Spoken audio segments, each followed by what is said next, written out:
8h04 et maintenant un chalet au fond du jardin pour éviter la maison de retraite. C'est une solution qui fait son chemin, déjà très en vogue aux États-Unis, elle arrive peu à peu en France et chez nous en Béarn. Ces chalets permettent aux personnes qui veulent rester à domicile le plus longtemps possible de ne plus être isolées pour autant. Une alternative à la fois plus réjouissante et moins onéreuse que la maison de retraite. Une société de Tarbes, la société Hameau, s'est lancée dans ce créneau. Elle fait fabriquer à Serre-Castet des chalets tout confort avec eau, électricité et isolation évidemment. 27 mètres carrés, ces chalets peuvent être installés en très peu de temps. C'est de l'habitat modulaire comme on dit. Jean-Philippe Bailly habite à Borde. Il cherchait une solution pour sa belle-mère de 82 ans. Il va opter pour l'un de ses chalets au fond de son jardin. Quand vous parlez à une personne âgée, enfin un parent d'une maison de retraite, des fois ils ont mal au cœur, hein. Des fois c'est triste. Je veux dire, ils quittent leur environnement.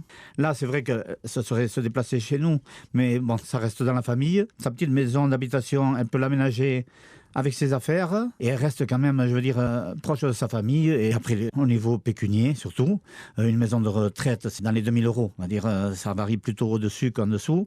Là, en location, c'est à peu près 600 euros par mois. C'est vite fait le calcul, hein. Et bon, moi je pense à une option de rachat pour éventuellement après l'utiliser pour mes parents, si jamais ça arrive, ou de la famille, des amis qui viennent.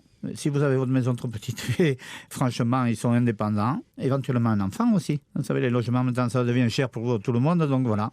Et il y a vraiment plusieurs possibilités. C'est pour ça que j'envisage ce projet. Un propos recueilli par Fanette Hourt.